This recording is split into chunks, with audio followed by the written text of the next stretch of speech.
Welcome back to the Prepare Like a Pro live chat show. My name is Jack McLean, I'm the host, and tonight my guest is Kevin Ball. He's currently a sports scientist at Victoria University. Prior to working at Vic University, Kevin has worked at the Fremantle Dockers full time for 4 years as a kicking coach and strength and conditioning coach, and he worked as the Australian Institute of Sport Science for 7 years. Australian Institute, for 7 years as a biomechanist. Before we start tonight's episode, our mission here at Prepare Like a Pro is to empower aspiring athletes and staff with practical knowledge from some of the industry's most inspiring individuals and to strengthen the AFL community. If you like the show, please follow us on Instagram and subscribe to the podcast. We're on iTunes, Spotify, and YouTube. Welcome, Kev. Thanks for jumping on, mate. G'day, Jack. Great to be on, mate. Apologies if this storm in the background is a bit noisy. That's all right. We don't mind a bit of chaos. I'm sure that will come into the kicking side of things with football, from a Very football good. perspective. um, Take us back to the beginning of your career, mate. At what age did you discover you had a passion for strength and conditioning, working in high performance sport, and then obviously your specialty in biomechanics? Yeah, I was pretty lucky actually, Jack. I really liked sport, and I liked conditioning, and I liked it's pretty good at maths and engineering. I quite like those areas, and so biomechanics was the first one that I was really interested in. And I found a photo in a newspaper one day, and it sort of had in the foreground it had a sports scientist with a computer screen and on it with a stick figure, and in the background it was a javelin thrower, and basically like it was a biomechanical analysis which I'd never seen before, but I just loved it. So I went searching to see what that was, and found biomechanics, and moved down that path of human movement. So funny enough, I met the guy who was behind the computer and I'm a mates with the javelin thrower, because I met them when I eventually went to the Institute of Sport. Yep. So that was my background, and that was where it all started. Very good. And your gut feeling seems like it took you there as well as your knowledge base and your interests. When you followed your gut and started working in the field, what did you gravitate towards, and what were some successful things that you did back then that felt like opened some doors for you for the developing, I guess, strength and conditioning coaches, biomechanists, people working in the industry? What would be some recommendations you'd make It's to only early days, but future? when I went to the Institute of Sport, I pretty much worked for very little to start with. So for Yep. just as a research assistant, on not much money. At the same time, I was doing a lot of sort of a bit of two concurrent things. I was doing a lot of playing elite level sport, and hockey in particular was the one I was good at. Played a lot of league and union, but not in cricket. But I was best at hockey, so I played national league and Australian masters with hockey. But so I was sort of concurrently looking at doing a lot of coaching and playing and understanding how to improve my own performance all the way along. And at the same time, taking the opportunities. The Institute of Sport was great. That work experience was essential in terms of developing my network and my knowledge base. It was great to work with all these senior elite level biomechanists, headed up by Bruce Mason, but there was John Baker and Brian McLean were there, different sports they work in. And then there was also, we got to work with all the other disciplines as well. So worked with Craig Purdom and Peter Blanche in physiotherapy a lot. Jeff Bond was in psychology then. And a lot of the psychology guys we could get to work with. Performance analysis, we really did then. Performance analysis didn't exist as it does now. It was sort of more a part of, we started to emerge from where certainly our area, and then the physiology side of things as well. Worked across Julian Jones. Also came across him a lot in the S&C area too, and he helped out with our hockey team a little bit in terms of developing Olympic lifts, and so had a few really good components that came together. But I'd say the key bit to on the way was getting experience, but also constantly improving the knowledge base. Yeah, it's interesting. Like, the work that you've done in the biomechanic space is very specific and specialized, even to a point within a sport. But what you're mentioning there, early days, it sounds like there was a lot of different opportunities that you had, and almost like a generalist approach where you'd help out where you were needed in each environment.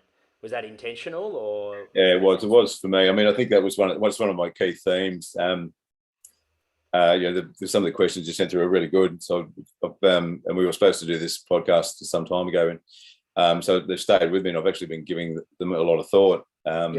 And one of the key themes with my work is the connectedness of it all. If you want performance to improve performance, then all the components are connected. There's no, I get annoyed. It might come up a bit later on, but when people say, set shot goal kicking's all in your head, well, it's not, because you can't get the ball through the goals unless you actually make contact with it with your boot. So there's physics in there.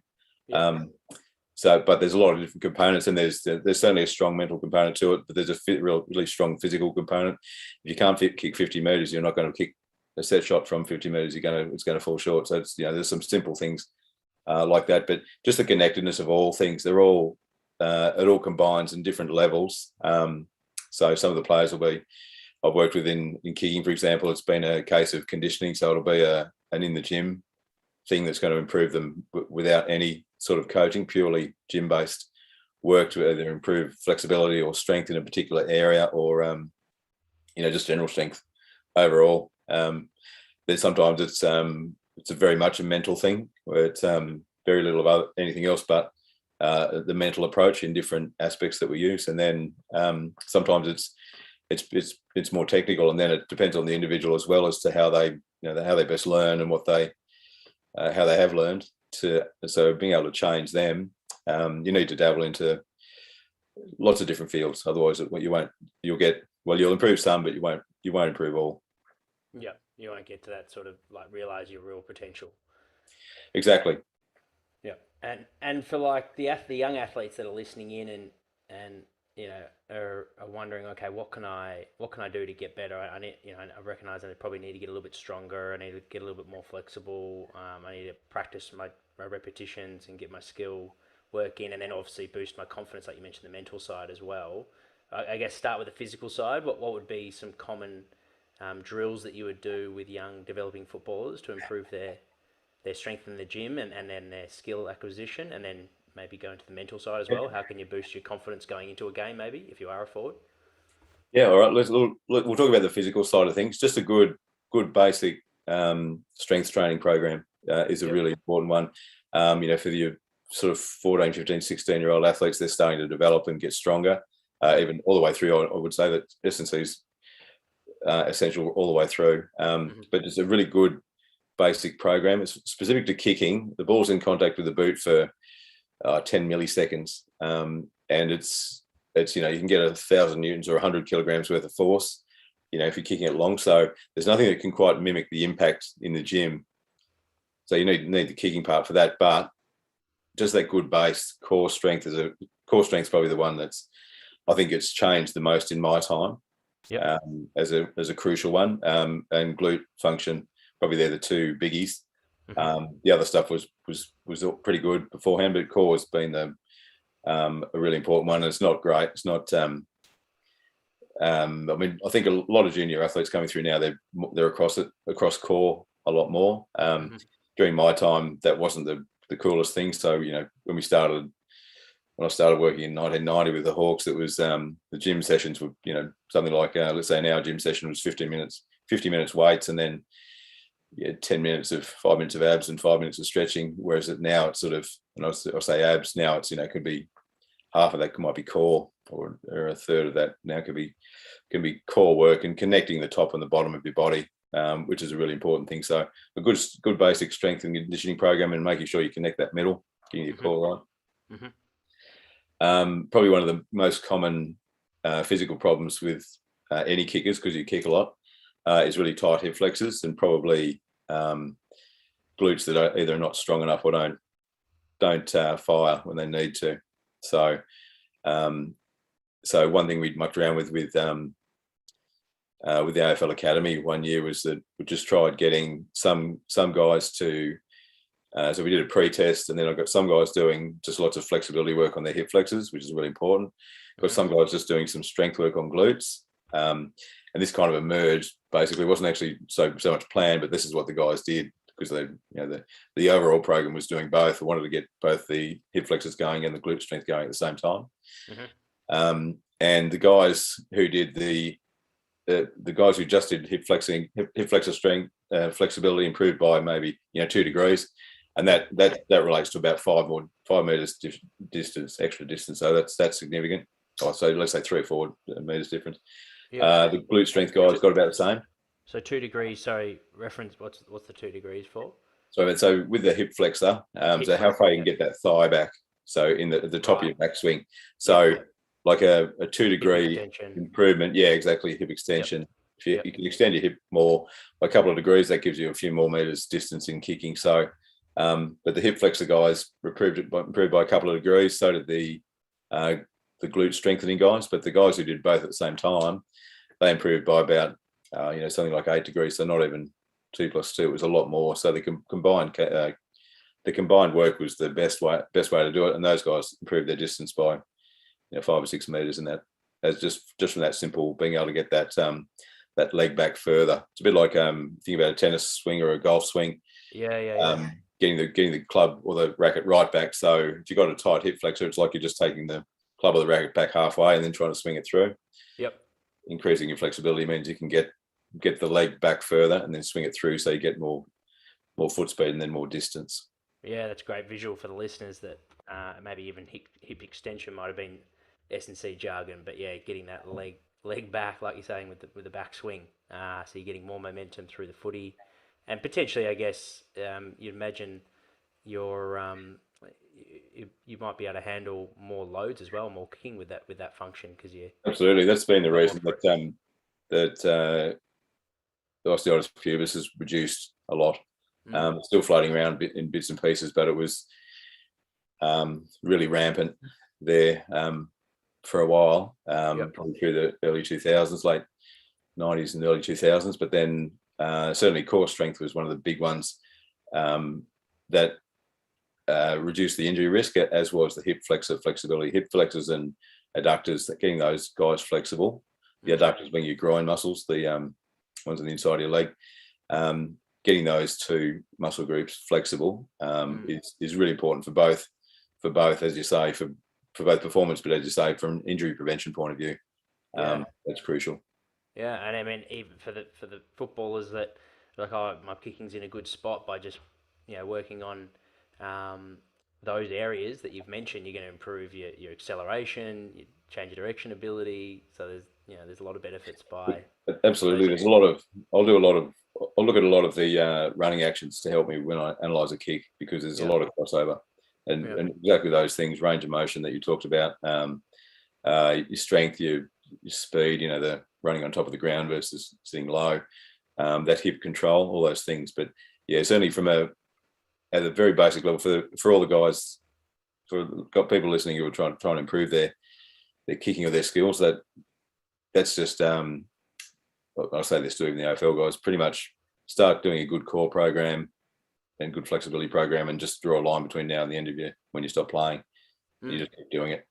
Yeah. And in your time at Hawthorn and Fremantle, were there different philosophies in the strength and conditioning, the coaching, and the psyche side? It was a little bit. Probably I saw bigger differences beyond that change, because a lot of the staff went from Hawthorn some of the staff went from Hawthorn to Fremantle. But yeah, look, it was a really good one. That those first years at Hawthorn, we were very fit. I mean, at Fremantle in particular, where I was full time, we were very fit. It was Adam Larkham ran the show, and he's like an Olympic sprints coach since he did that, and really brought a fantastic repeat sprint ability. He might pick me up on this one, but that was probably one of the big changes at that stage. There was lots of distance running before that, but the way he ran it, and Bowden Babachek as well, so similar backgrounds, and Bowden's a cracker. Basically, they come from the track and field background, and just no running technique inside out for an individual, and can get people running faster. And not only just faster, but they'll be able to run faster for longer. So that was probably the more efficient. Yeah, that's right. Yep. So that's probably one of the changes from a distance running to a more strength, sort of a more interval-based, high intensity sort of running, rather than long, slow distance was the big change. But that's pretty much standard these days. Yeah, and you mentioned off air that your role at Fremantle full time was as an assistant coach, specifically with the role of improving the team's kicking performance, and then as well strength and conditioning coach. At that time, were you the only S&C in the gym floor, or were you specifically appointed as a strength and conditioning coach with the specific role of almost consulting the S&Cs on how strength and conditioning can help their kicking performance? No, it's pretty much an S&C role there. Yep. So worked with Adam Larkham on the floor, running the show, and particularly around Olympic lifts were a big focus at that point, and making sure guys could do them technically properly. But during that program, we had a lot of really cool bits that crossed over from the strength side of things to the conditioning side of things, adding little skills in between.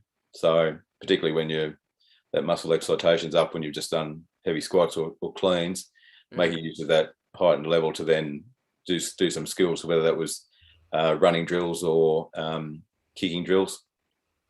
We'd add those sort of things to the program as well, which really made it sing. So yeah, like pretty much a traditional S&C role, that one, but obviously with the work that I was doing, I could angle it towards improving kicking.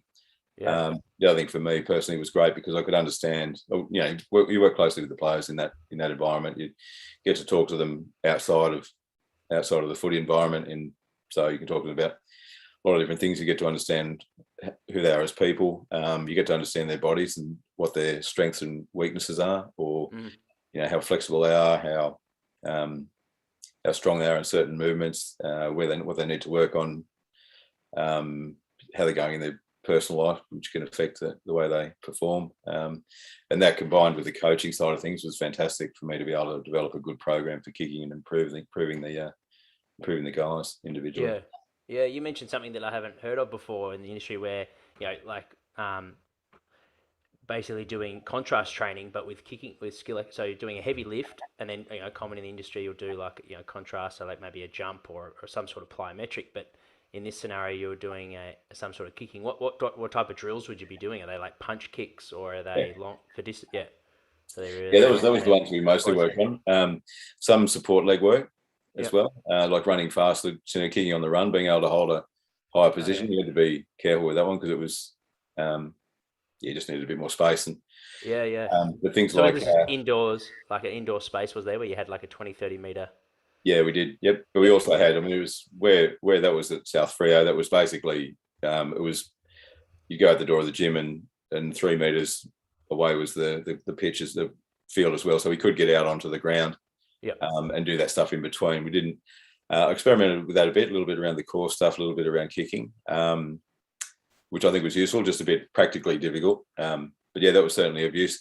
But just most of the time you're going to be in the gym, and most of the things we'll do would be, from a kicking specific point of view, would be things like holding a position, running fast and then stopping really hard in a good kicking position to overemphasize that support leg control and the core control.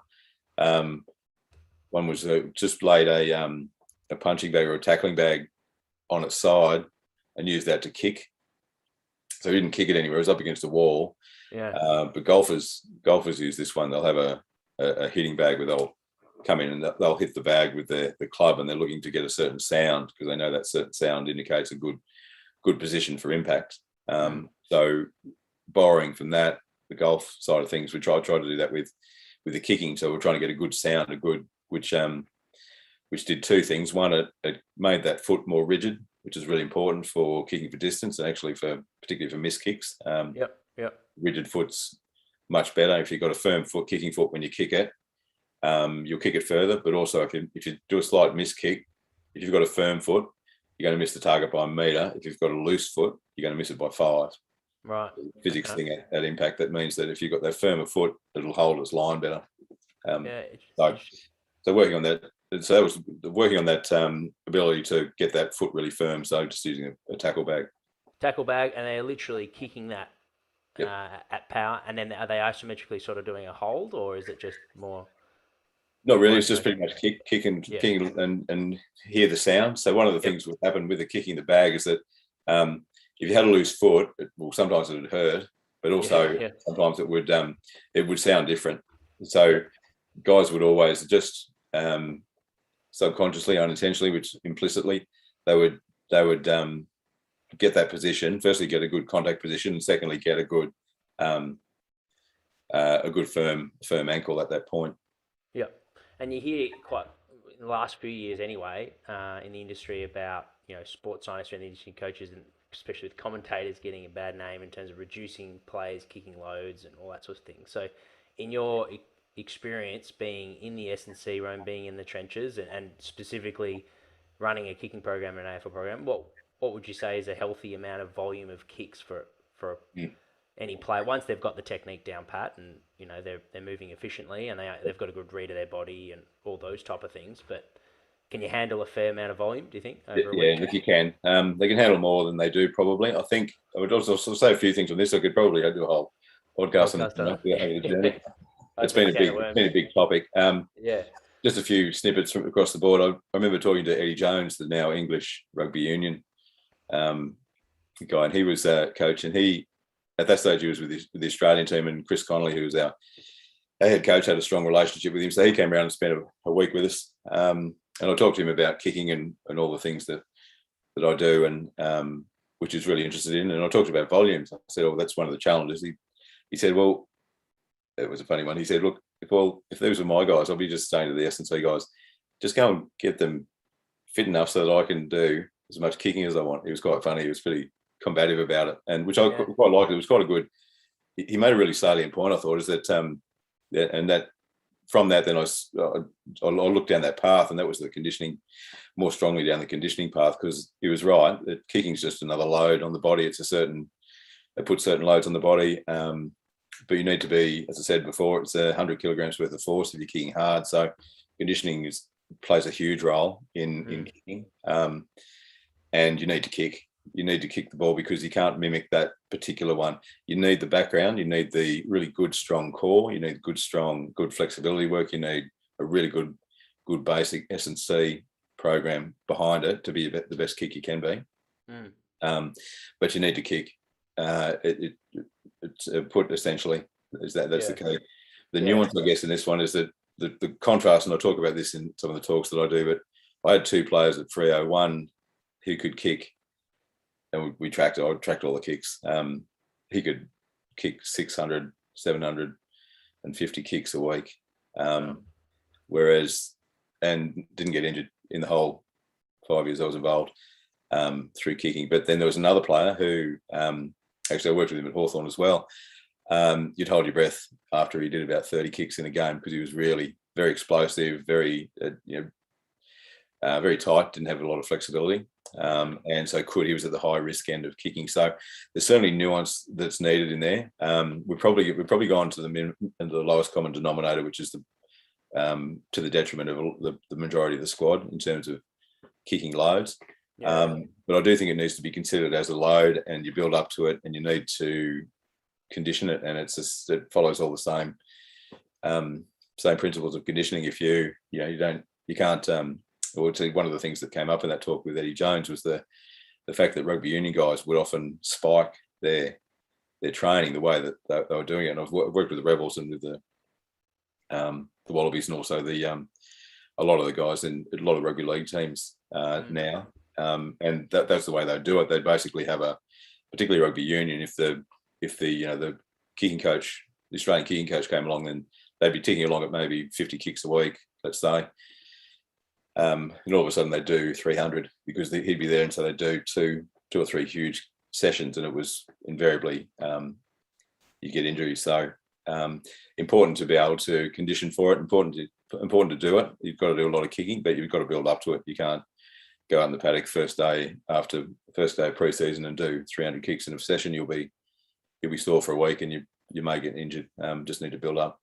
Yeah, it's certainly something that, like, part of my learning curve in football conditioning is that it should be in the Christmas program, just like your high speed running meters Exactly. and you change of direction. Yeah, is your kicking. Absolutely, it should be. I mean, the stuff I did at Freo, and it doesn't have to be kicking footy, especially. Like the stuff that I did with some of the guys is I'd make sure they'd take a soccer ball with them, and they'd be down at the beach, just kicking a soccer ball around with none of the boys had kids at that stage, but just have a kick around with you can kick a soccer ball, you can kick a Gaelic footy, you can kick a league and union ball, which they quite like to kick something a bit different.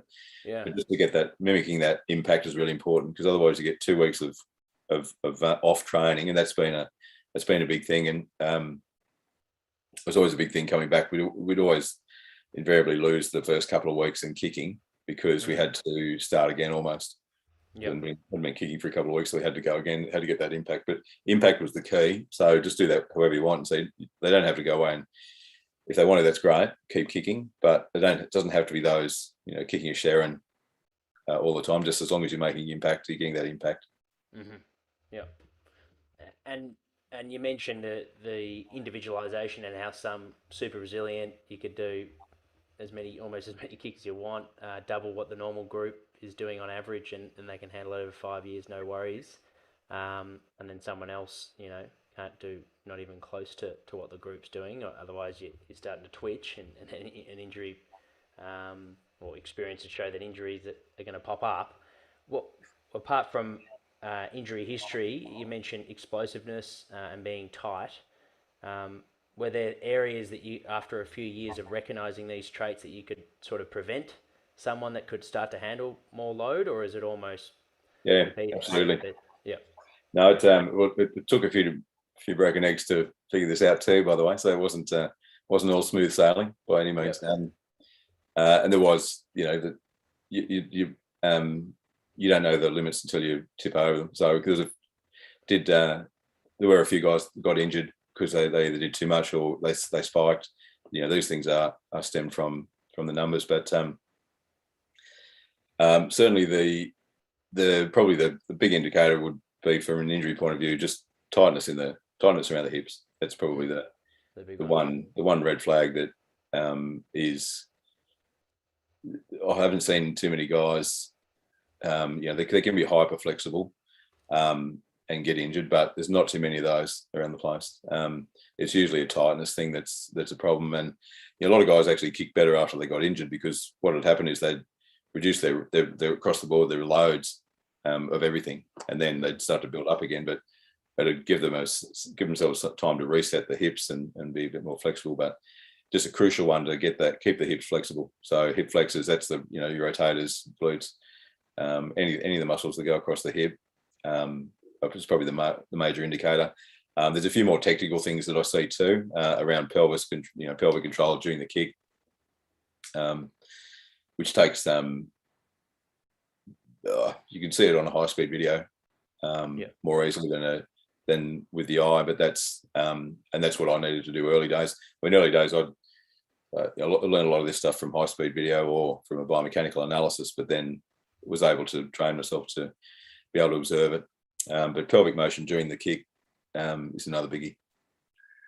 And I imagine, just like we're referencing it to speed running, all different types of kicks are different loads. So how would you quantify that? Are you literally watching a lot of tape? Like, I imagine in the gym you sort of got your eyes on them and you can track, but when they're in skills and there's 40 blokes on the track, how did you go about doing that? Yeah, it's a great question, mate, because that's sort of how there's a big evolution of how I measured it. So initially, and it didn't come from me, this one, it was just a kick count, a simple kick count, which is, I was pretty pissed off about this kick count, because it came back to me in one of the match committee meetings saying that you've just had these guys do a 120 kick session. I said, there's nothing like that.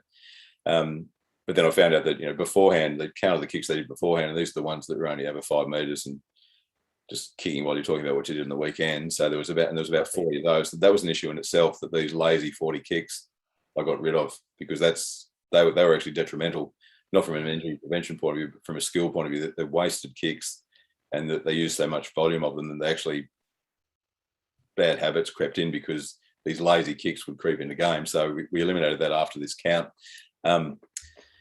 But yeah, On that one, I imagine the lazy kick. Just you mentioned firm foot and how important that is. Yeah, when you're kicking and you're talking and you're chatting, you'd have a pretty relaxed foot, wouldn't you? that's right. Loose foot. You're Yeah, leaning back. You fall off the ball easily. You're just yeah, standing there, just swinging the leg through. You can be yeah, going across. You can be going all over the place. It's not purposeful. And the problem was, they said they did 120 kicks, and I said, well, 40 of those kicks were.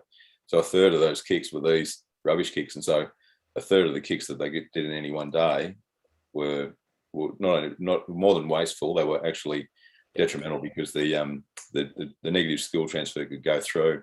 But yeah, in terms of kicking intensities, it's a big challenge. So I went from that to probably the easiest one that I did was based on video. If I had some helpers, I could get them to track training and figure out distances. And but the two main keys was distance and speed of approach. So your highest intensity kick is you're running flat out and you're kicking 50 meters.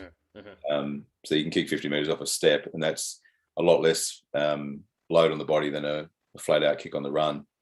Probably the only challenge on distance is that you've seen some guys do this. So a 20-meter kick, you can lob up like a nice little weighted kick. yeah, Me to you, but I can also drill it as hard as I can. And the drill it as hard as you can kick over 20 meters is the same amount of force as if I'd kicked it 50, just with more elevation. So that's the challenge. And since that, we've done a lot of work since, and we're continuing to do it with accelerometers stuck on the ankle to figure that out. So sweet. I'm used technology that can measure that, so we can indicate an intensity rather than a distance. Yeah, and then okay, and so that's something that you think that's going to be starting to come into place for. Yeah, well, I think it'll whole probably squad? be. Yeah, I think so.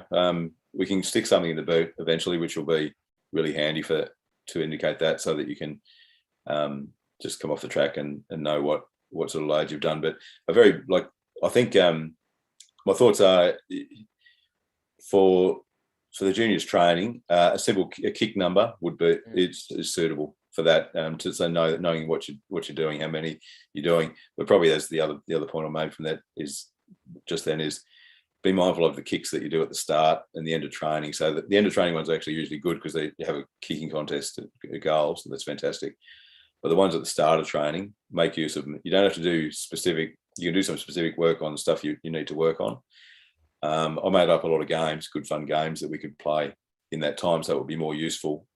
Things like a game I called Warnies, which was, that one, Jack. Do all those kicks at that video session. But so basically that one was where you had to. It was just a kick to kick, and I had to make you drop it. And it was Warnies, so it was doing lots of different spins. Not at that stage it was Warnies and Brett Lee's. Now it's Nathan Lyons and Josh Hazel or Mitchell Stark. So you're not kicking it fast. You're kicking it slow, but with subtlety. And so that game was good fun because it teaches you how to shape the boot. It teaches you how to do different kicks. So you can do torps and bananas and top spinners and floaters, and you try to land it just before where the player is, or the guy you're kicking to, your batter, if you like. You have to try to make him drop it. So it teaches you a lot about shaping the foot, teaches you about ball drops, and then that can be handy itself in a bit of reverse engineering. In if you can shape your foot better on the ball to get the ball going to where you want to go, that'll actually improve your general drop punt kicking, because when you do drop it a little bit badly, you can shape the foot so that you can still get it to the target. Might be a bit wobbly, but you'll still get it there. So Luke Hodge and Sam Mitchell were two great proponents of that particular one. James Hurd from many years ago he was really good too. So he often got criticised for ball flight, which wasn't perfect all the time by all means, but it was because he was just really good at. So anybody else kicking the stuff that he kicked, the ball will be missing the target by 5 meters. He just got these wobbly ones that still got to the target because he could shape the foot really well. Yeah, it's great. We talked about power and distance and punching the kicks and all that sort of thing. But it's that from the skill point of view, the more options you practice, the more you'll have on the field, the better you'll be. Yeah, exactly. Yeah, getting that balance is really important, and that's where those 40 kicks at the start of training can be this hugely variable. Yeah. Around, have fun. Just quick funny story. I did this at the Storm. I worked with the Storm for 5 years, and I was doing this with Cooper Cronk and Cameron Smith and Billy Slater, and it was good fun. They really loved it. Greg Inglis was there at that stage too, and and they had a lot of fun with it, and they'd played a lot in the games, and then and the forwards like the look of it. And for those of you who don't know rugby league, the backs are kind of they're more athletic. This is very general now because the forwards are really athletic too, but it's sort of the ball players, whereas the forwards tend to be the guys, the big guys who are the real powerhouse. They run in and crunch into each other. They're the tough guys of the team. So anyway, one of the forwards got a hold of this game too, and they were playing it. And it was hilarious watching them kick it before games and before training, but they had a great time. And yeah, anyway, there's a trial game, and one of the forwards has put one of these kicks in. So one of the good things about Warnies is it's like little grubber kicks that they use in rugby league, kicks that you're rolling behind the line to then try to get the ball and score a try. So one of the forwards actually did this, ran up to the line, did one of these grubber kicks, ran around, picked the ball up and scored. And I thought, I'm going to be considered a legend at the club. This is great. And I got to the club and I saw the Steve Kearney, the forwards coach, coming across the oval, I was thinking, oh, he's going to pat me on the back here. And halfway across, I thought, no, he's not going to pat me on the back. He's not looking real happy. And he got close to me. I thought he was steaming. And he basically, I'll leave out all the expletives, but he basically said, if I ever put an idea in the forward's mind that they can kick in a game, he's going to. Yeah. Let you know about it. Let me know about it. Said, I want him thinking about anything but running straight ahead, the bloke in front of him. And smashing them. Yeah. Well, there you go. Well, that's awesome. That's a great story. And going back to your career development for a second, who were some strong influences or mentors, if you like? All three. Yeah. Dad around hockey and cricket in Tamworth, where I come from originally, New South Wales. Yeah. And they were just ahead of their time with training. It was all lots of games for learning and small-sided games and numbers and stuff that at that stage wasn't done. It's done a lot more now, but it wasn't at that stage done. So, it was more like lines and more sort of isolated stuff. So he was just a really good coach, and it gave me a passion for coaching and probably the other thing he really instilled in me was watching off the ball. So he never used to watch on the ball a game, whatever it was. Like I'd come down when I was working at Freo, I'd get him to games and he'd never be watching the ball. He'd always be watching to see what was happening up the ground or down the ground to see why is the full forward in 10 metres of space now. So he'd be watching the full forward and full back contest and then to see what was going to happen one or two plays on. Or what was happening in the back line and just think if this ball gets turned over. So he was fantastic at looking off the ball. And that was one of the crucial things that I think is sort of been a big part of my coaching as a result, understanding what's at the other end. It's not just necessarily the kick, but what's happening at the other end that meant that kick missed. It could be the other end. It's a connected system. Chris Connolly was a huge influence in my AFL career. He employed me first at Hawthorn, and we had a lot of success those first couple of years. And then he went to Freo, and I went with him in a full-time capacity while he was in Perth, and then worked with him in Melbourne as well, Chris. But lots of learning from a footy point of view, from a life point of view. Chris, very funny man, and he's also a really good footy brain, and just lots of little things I could pick up from him. And he didn't even know he was teaching some of these things, I don't think, but he just would say things. One I really remember, we were at Glenferrie Oval. It was late, just about finished training. We were just doing some kicking with, I think it was him and Johnny Barker, and he was mucking around. Anyway, he said to me, "Right, here I am. I've got the kick after the siren for the win." He said, and you've given me confidence in my technique that I'm going to be able to do it, and I know I can. And he's just gone through and he kicked it straight through the middle. Yeah. But the fact that he said I've given him confidence in his technique, not I've given me a good technique, but I've given him confidence in his technique was a really, really important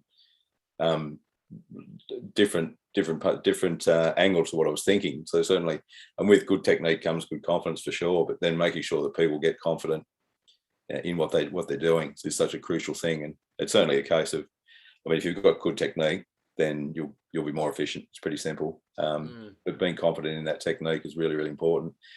So lots of gold all the way along with Chris. Probably the big one with Mike Maguire has been the rugby league, my rugby league guy that I've worked with most, Craig Bellamy, was really good as well. Fantastic, great thinker in the rugby league.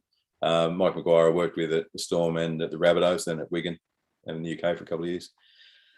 Just really, in that stage, rugby league, was behind, a long way behind the AFL, but these guys were at that level, at the AFL level in terms of, implementing just new and improved ways of going about it, and no surprise that they both had a lot of success in their careers. So they're probably the main ones, and there's guys outside of, lots of people outside of footy. A couple of golf coaches I've worked with, tennis, which has been really handy, particularly around when you're talking about set shot goal kicking, or in the case of rugby league and union, the goal shooting component, because that's it's more akin to a golf game at that situation than a footy game, isn't it? It's not a dynamic situation. It's not a general play kick. It's basically you just having to kick the ball through a couple of posts. And so I've learned a lot from golf coaches over the journey, and how they go about it, going through routines, going through processes of aiming, because they have to be really precise with where they aim the balls, and that's a really it's a crucial thing for goal shooting. And psychology probably was the other biggie. I'm leaving out the sort of sports science things, but just I'm keeping it specific to sport, this one. But Neil McLean was a really big influence in for me at Freo, but always like getting involved with the psychs in the clubs I work with. Yeah, and with that, the working with the sports psych from a performance point of view, and like you said, in the gym was a good opportunity to get to know the players and build that relationship with them to help your coaching. What would be some things that you do, like you mentioned, the importance of building technique, but then building confidence with your technique, bringing those two together. So let's say you get a player to a point where their technique is now efficient, to a point where you feel like that it's in a good spot. Now we want to build confidence in it. What would be some things that you do for players in that position that's effective? I think making sure that they understand that they've improved, showing their improvement. So we've got a lot of stats in AFL, and they can certainly help. You've got a lot of stats in lots of grades of footy, and that can help with your efficiency. You can get feedback from other people that can often be good, but don't expect it, because a lot of times a lot of the guys I've worked with at the AFL level, there's sort of three levels of your kicking, really. You've got the guys who are really good kicks, who people talk about all the time, and you've got the guys who are really bad kicks, and they talk about all the time. But then there's this big middle group you just don't talk about kicking, and that's a good thing. So I talk about the guys who have moved from that they're a bad kick into this, well, nobody's talking about it. That's a good thing. That's a good positive. It's a positive space to be in, because you're being really efficient, and you're not making those mistakes anymore. But I think probably getting back to it, that really does. It's a very connected system, that one. That's where the mental and the physical are so connected, that they almost go hand in hand. So you improve technique, and then that confidence just simply comes from that, because in improving your technique, then you're improving your efficiency. Mm-hmm. You can kick longer. You can hit more targets. You can kick while maintain greater speed while you're kicking on the run. So these little fine things are really important. So they tie in closely together. So it's a good question. Probably the best answer is it's very much connected. So making sure that you appreciate your improvements, that they might be small, but they're important. So they're a couple of percent, and it can be a bit like watching the grass grow in that respect, because you can improve slowly, or you can do some jumps, but you basically, and improvement isn't like this nice line, it'll wobble all over the place too. So kind of, your start point will be here, your finish point will be here, and in the middle it's all squiggly all over the place. So you'll improve, and then you'll fall back a bit, and you'll improve again with your technique. But so good mechanics purely means better performance, and the better performance equals your confidence. Yeah, and it sort of like from my understanding, you can build someone up to be an absolute beast in the gym, and then you get them in a wrestling situation, and it takes a while to be able to transfer that and get aggressive, but also be able to use the technical skills of tackling efficiency and all that sort of thing. So if we pair that to kicking for a second, you can build the perfect kick, like you said, when in a controlled setting, and then you build physicality to it, high pressure, in a congested situation. And I guess that's where like the warning drills and all that, having more options is important. But how important is it to practice perceived pressure and high intensity around your kicking technique as well? And like you said, running at speed. Yeah, look, good comments. I'll just go back onto one of the things you said about the transfer, and I think that's a really important one where we can evolve more from a S&C point of view. You know how we talked about the kicking stuff during the gym work. Yep. I think that almost, yeah. What's that? Yeah, it's almost like in isolation. Yeah, exactly. Doing it concurrently, I reckon, is really important. So one of the stories that I mean, growing up with watching a lot of rugby league and being involved with the rugby league, there was always that criticism. This was probably when early days of S&C starting up, and they do it in such a way that it was in isolation, and then they'd come out and start playing, and then the criticism was, they're all slow. They're all too slow now because they've been doing too many weights. It wasn't because they've been doing too many weights, that they potentially weren't doing the right weights, but definitely there wasn't concurrent training. So all of a sudden you've got this different tool that you're running around with. So you've got a different body, but you haven't practiced the skills. So you've got to almost relearn the skills for that new body. There was an example when we were at Freo where we got one of the guys wanted to build up more to play closer to goal. So and the bad decision was taking him out of training, skills training. I was desperately wanting him to keep kicking, because for 6 weeks he just did a lot of stuff that made him bigger. Yep. 8 weeks, and when I got him again, he was swinging like a 1.5 kilo heavier club. His leg was 1.5 kilo heavier. So all of a sudden, he was and so it was so different, and the sound of the ball that he kicked was so different, and the way that ball flight afterwards was completely different. Everything had changed as a result. What we needed to do was just keep him kicking during it, so he could. There's a slight increase in strength, then he would just make a subtle adjustment to his kicking, and then if it was concurrent, then it's a lot better. So where you can do that, and wrestling is a really, really good one. If you can do it concurrently, then the benefits are heaps greater. It's a really good highlight for me that you're the skill has to keep up with the conditioning changes. Otherwise, it's almost a new skill they're learning. Yeah, because the great kickers, like you said, are able to read the next play or where the player's going and running towards, and a leading pattern and all that sort of thing. Be able to read the players, obviously. Yeah, that's right. And even backward from that, just the plain old physical way of. But that's a good point, because then also this player was, when he would see somebody running, he'd know that he'd kick at a certain height and with a certain amount of force to be able to get it there, and all of a sudden that changed for him because his leg was coming through differently. It was different mass, all those things. But yeah, I mean, certainly you've moved on to the perception side of things as well. But talking about those and talking about how getting under pressure, that's hard to. It is hard to train that one. Lots of games, as many games as you can, or keeping kicks in games. There's a few little tweaks you can do, like making your training a bit more random rather than block, and help. So by random and block training is like where you do 10 set shots from in front, 30 meters. And then random training is where you might do 10 shots from always different distances, or even better, you do 10 shots during a whole training session where you're doing lots of other stuff in between. So I have just one shot, bang, I have a shot, then we go back in, we do another drill, one shot. We've done that quite a few times at training, where we'd have a bin of balls at either end, and then at the end of a drill, right, everybody goes up and does one set shot. We're back into training, so trying to randomize it. So that can certainly help in the pressure side of things, because that's, from a set shot point of view, that can give you that sort of can get you close to games. Making it harder, like manipulating the small sided games, so having a kicking game where you might have a 5x5, but making the space smaller, let's say, so there's less space.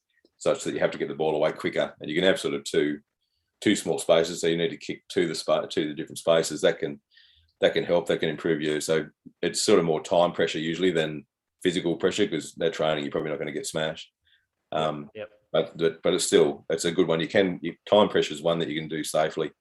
As far as the physical pressure goes, then we'll do sessions with it. It's just hard to do lots of, and so that's where games come in handy. They're not come in handy. That's where games fill that gap. Yeah. And what about the best kickers that you've worked with? What have you learnt from them? The ones that do it really well in games. What are some of the big rocks? I'll start with the really good technical ones. So Nathan Chapman was fantastic. He's now doing his pro kicker with the. Yep. So he was probably the first one I saw. I remember Jade Rawlings telling me he's the best kick in the club. And so I looked at him. I looked at his technique a lot. So, and one of the things of a big group of kickers is that they've got really good range of motion in their knee and their hip. They're the guys who kick long. So Greg Inglis was really good at that in rugby league. Matthew Pavlich was really good at Freo. David Mundy's probably had the best technique I've seen out of anybody I've worked with overall. Yep. And then as in field kicking.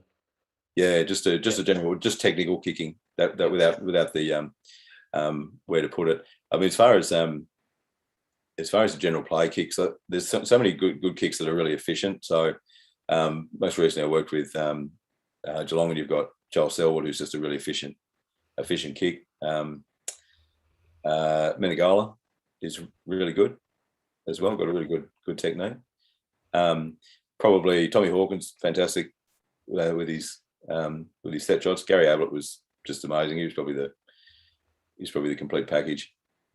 Would have been the best I've seen in terms of really good technique, and just a great sense of. I guess the other things that he had with his kicking, he had a great sense of how much time he had, and then a very efficient kick with that upright ball drop, which is really really good. It's sort of not many people do use, and I don't know why they don't, because it's precise. It's really good.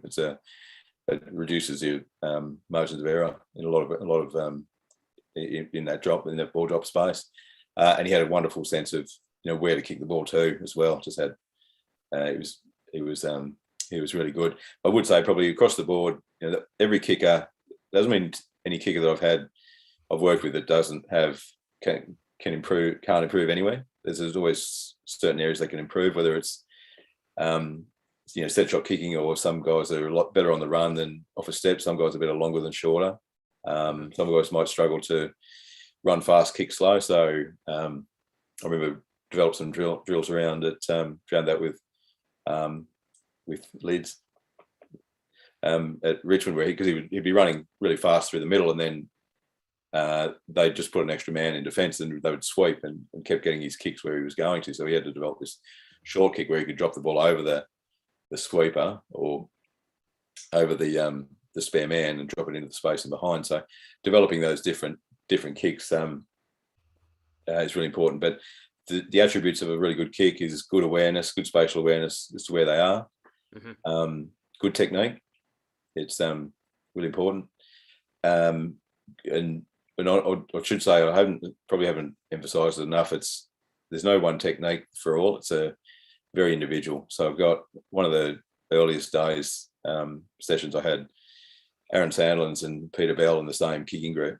So just some people might not have heard or seen those guys, but Peter Bell, he'll I know he'll pick me up on this. It might have been 5'6", and Aaron Sandlands was the tallest guy in the league at 7'2".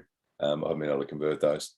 I just always say it in Imperial, but there's a funny shot where Aaron Sandlands is dropping the ball and he's just released it, and just in the background is Peter Bell, and his head is at the same level as where Aaron Sandlands is dropping from. So why would you expect those two guys to have exactly the same technique to get the ball going? Because just very different dimensions. So it's very much an individual specific thing. It depends on your limb length, the dexterity with your hand, and your size of your hand, even in terms of the ball drop. your flexibility and your strength as to what your best kick is. But understanding your own best technique and your own best kick, and then working that into games is really important. So the other thing the best guys do is understand where their strengths and limitations are. So, and the good guys only use their kick, the ones that they kick well. They both set themselves up to be able to kick those ones in the first place, and then execute those ones that stay within their margin. So if they're really good at 35-meter kicks, 45 degrees, then they'll look for those. They'll know where the kick is before they even take the ball, and they'll be around and then lining themselves up for it. Yeah. Shifting over to the coaches that might be tuning in, as in tactical coaches, I imagine you would have worked with a lot in your time, and potentially you've consulted where you're working with the athletes, but also consulting with the coaches behind the scenes. What would be some common things that you've done in workshops, and do you think's handy for coaches to start to understand when wanting to improve kicking if they don't have a kicking mechanic? I think probably the best thing from a coaching point of view to do is that I do a lot of the individual specific stuff, but also more broadly, probably just understanding, this is one of the first things I'll say at any coaching conference I'll go to, is that the two real key points is, one, it's a connected system, kicking. It's not just about the kicker. It's also about what's happened before. So, you think about the perfect pass that I get to, or you think about those scenarios where there's a turnover, but there was a sloppy handball at the start, and then so player B had to take a bit longer to kick it to player C, who then was completely under the pump, who just wheeled around and bagged on the boot to try to get it forward. If that handball is good, then these player B and C and D get it with more time. So what's happened before can affect the kick, and it's not necessarily the kicking. The fact that the guys who turned it over gets attributed with the turnover, but it might not have been his or her fault. It was set up to fail. Yeah, it was set up. It was put under that problem, that fault, and on that one, a turnover is not necessarily a bad thing. And on the stats, so if you are using stats, and most of the time, well, depending on the coaches, what level you're coaching at, or coaching the Mighty Knights, or assistant coach of the Mighty Knights, 17 and a half this year, which was a lot of fun. So we don't have any stats for those guys. We're just watching up to when you do have lots of stats, when you can have a look at it. But a turnover isn't necessarily a bad thing. It can be the best of the best option. You're under the pump on the goal line. You can't rush it through. You just have to bang it out towards the junction and then hope for the best. It gets turned over. Well, that's better. It's better turning it over there than in here. So just looking at it a bit more broadly, and also what's happening at the other end. So a lot of times there'll be a turnover, but and this is one of the problems we specifically had at both Freo and Melbourne. It was the off the ball work. So the ability to create space for where the ball's going. So the really good teams, Hawthorn were fantastic at it. They could create lots of space ahead of the ball into the regions that they wanted to kick it. And so what would happen then is that even if the kick wasn't as exact, it wasn't that precise, so you could be a couple of meters either side of the target, and it's still a successful one. The player can change direction and pick it up, turn, away they go. If you haven't created that space, you're kicking to more congestion, and so it's going to get turned over because you have to hit a pinpoint pass to get the player. So connected systems really important. Have a look at what's happened before. Have a look at what's happening after, and where you can improve it. And certainly particularly the after is one that you can get big gains on.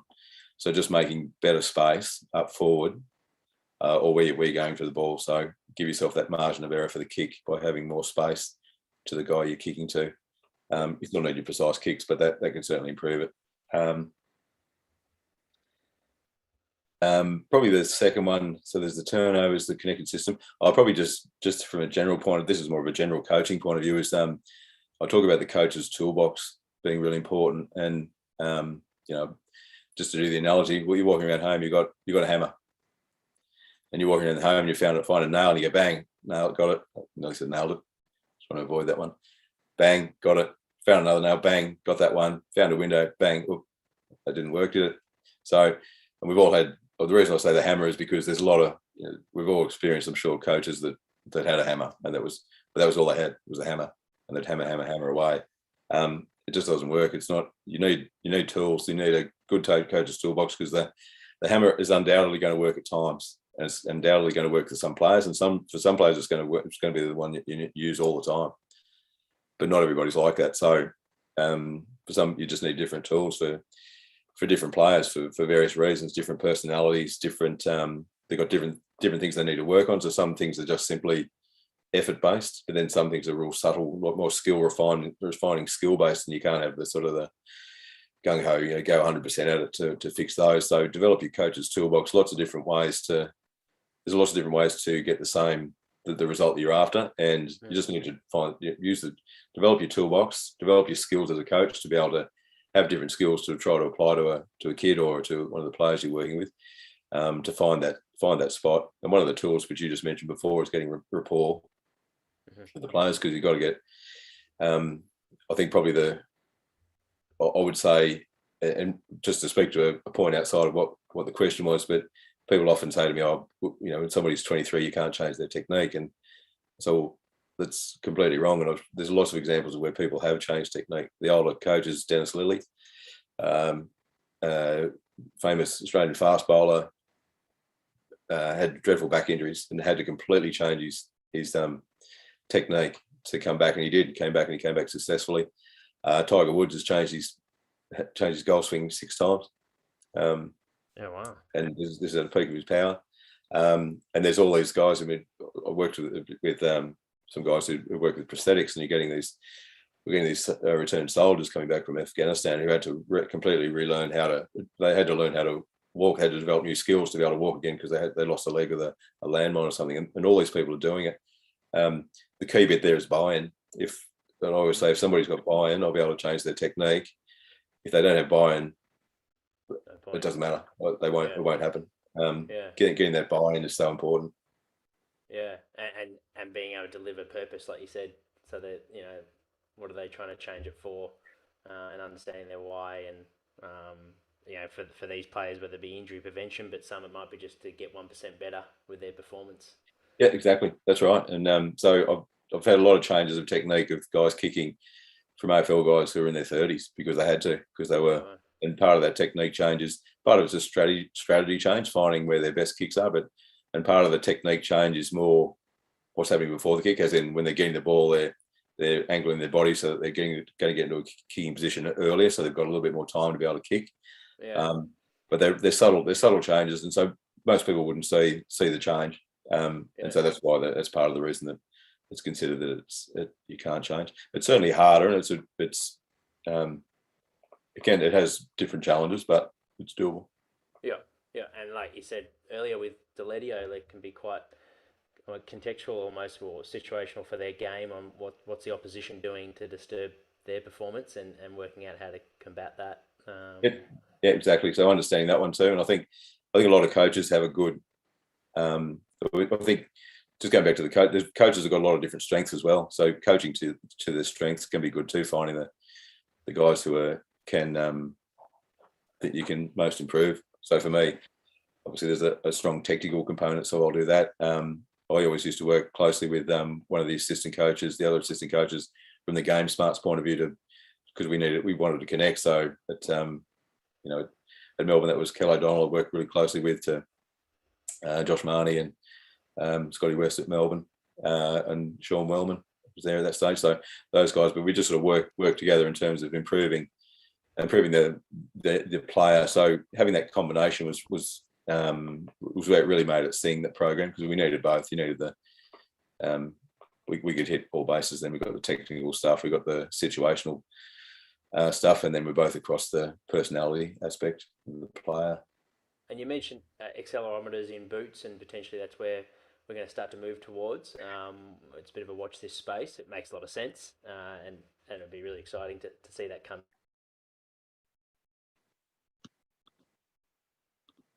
Self-learning about. Sorry, mate. Yeah, I've just changed modems. Hopefully they've. Looks good. Yeah. Good.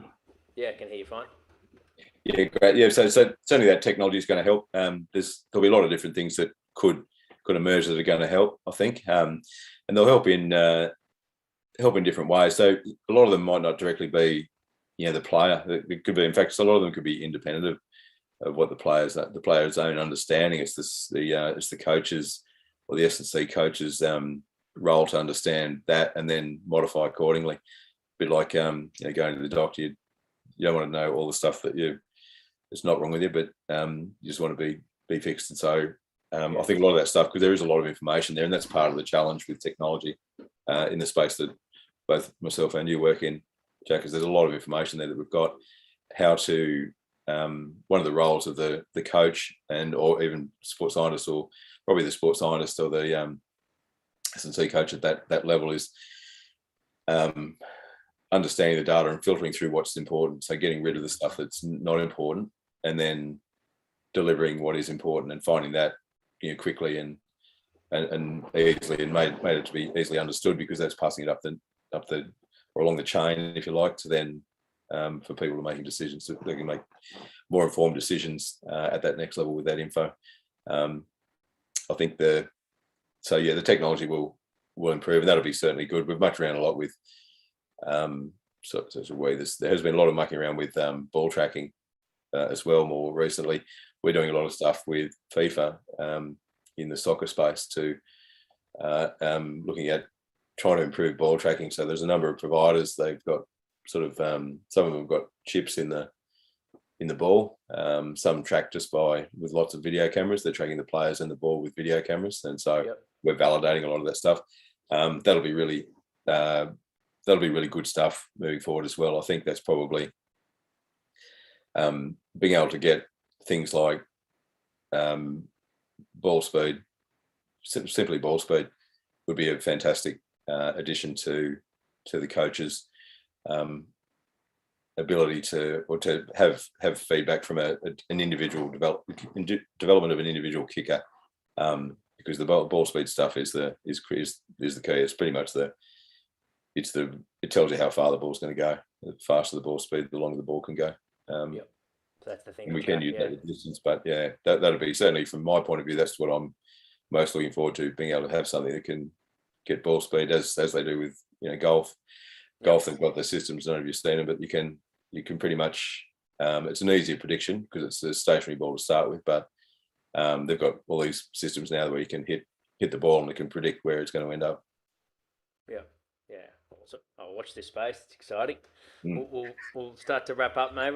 Really thoroughly enjoyed this episode and having you on, mate. It's been invaluable to get an insight on your philosophy and also hear all the stories in the different environments that you've been in high performance sports. So thank you for jumping on. We'll go into the personal side of the bit of the get to know Kevin. It's a bit of a lighter part of the podcast, mate.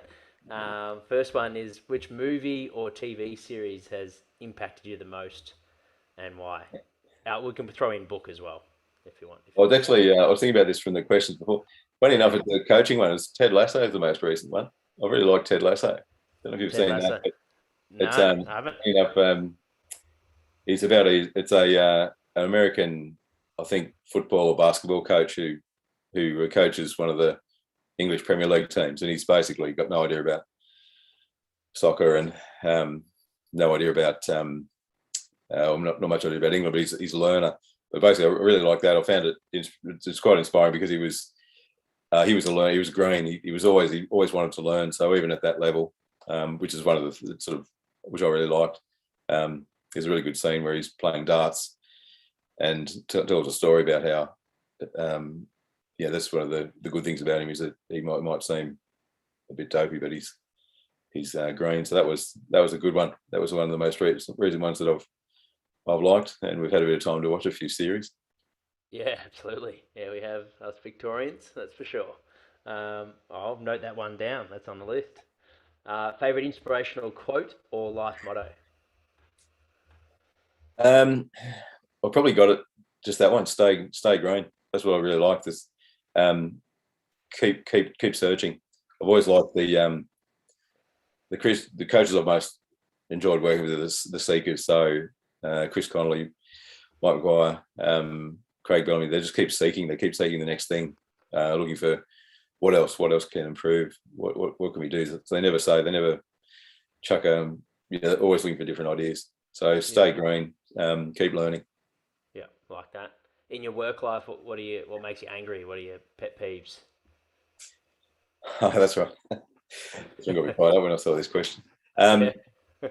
Probably, quite a few things. Probably the main thing is not being able to see past your own area, which has implications for other people. So staying too discipline specific without understanding implications beyond. So it's not just about for specific to my area. So it's not just about physiology, and it's not just about biomechanics, and it's not just about skill acquisition. It's not just about psychology. They're all combined. So understanding how they combine is really, really important. I think probably my pet peeves is probably there's still too much, particularly in academia, too much overconfidence in individuals within their own area. So they'll be very, very confident in that area, but it's a blinkered view and it doesn't see outside of their own area. So bigger view.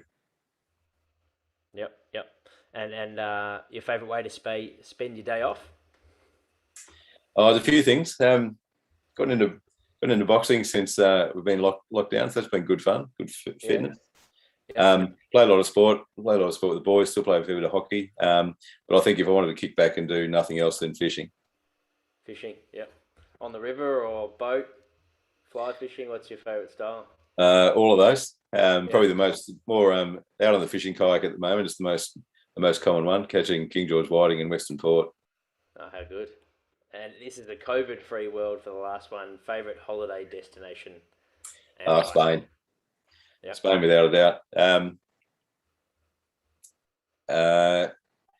Jamón is probably the main thing. Jamón and their red wine. Very good. Well, thanks again, mate, for jumping on.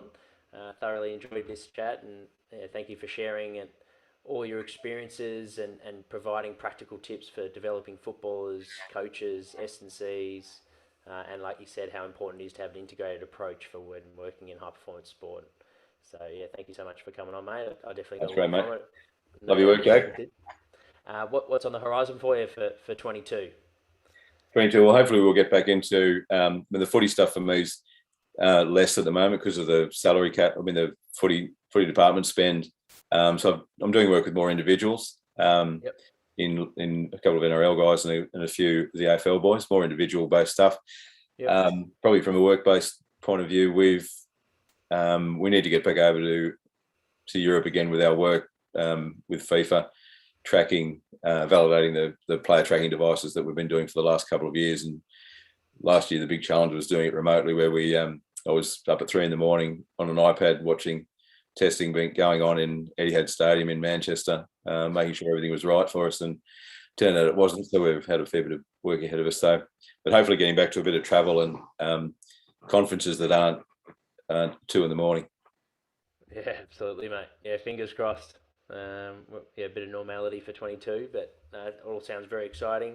For those that want to follow your work, where's the best place to get in touch? Probably the uni email. I've got or LinkedIn. Actually, probably LinkedIn would be the best one, I reckon. Yep.